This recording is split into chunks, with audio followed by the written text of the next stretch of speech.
أنجح فيها تعب لا محالة لكن أنجح.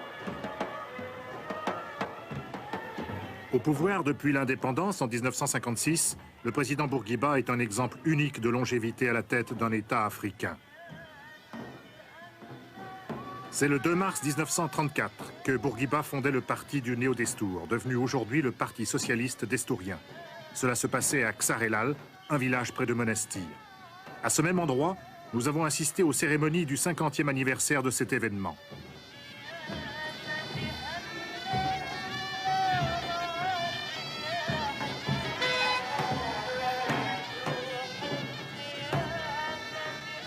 Après 25 ans de régime à parti unique, Bourguiba a décidé qu'il était temps d'adopter un système où seraient reconnus certains partis d'opposition. Le minuscule Parti communiste a été le premier à bénéficier de cette mesure. Puis, en novembre 1983, deux autres partis ont été légalisés.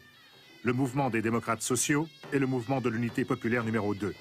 Une manière de faire entrer résolument la République tunisienne dans l'ère moderne.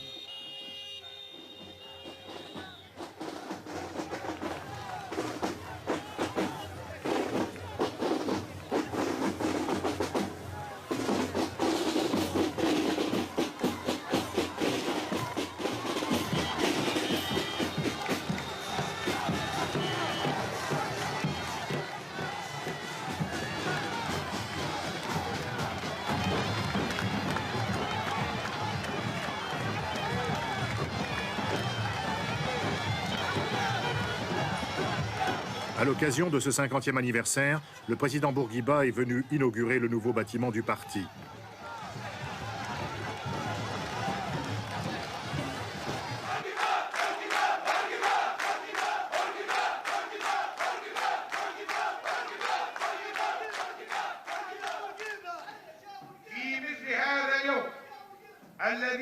Des notables ont rappelé la période tourmentée de la lutte pour l'indépendance. Les courtisans et les figurants se trouvèrent momentanément unis dans l'évocation du souvenir des partisans.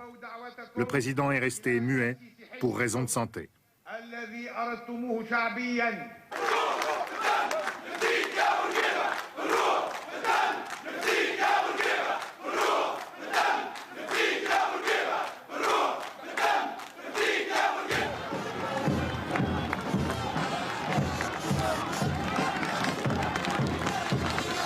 Il y a plus de 10 ans que Bourguiba a dû réduire ses activités. C'était le début d'une crise de régime caractérisée par une lutte pour la succession. Le sérail présidentiel est devenu dès lors le théâtre de toutes les intrigues et manœuvres d'influence. Selon la Constitution, le Premier ministre est le successeur désigné du président. Mais cette ambiance fin de règne se révèle néfaste. Elle bloque la mise en train des réformes nécessaires et elle exacerbe toutes les ambitions.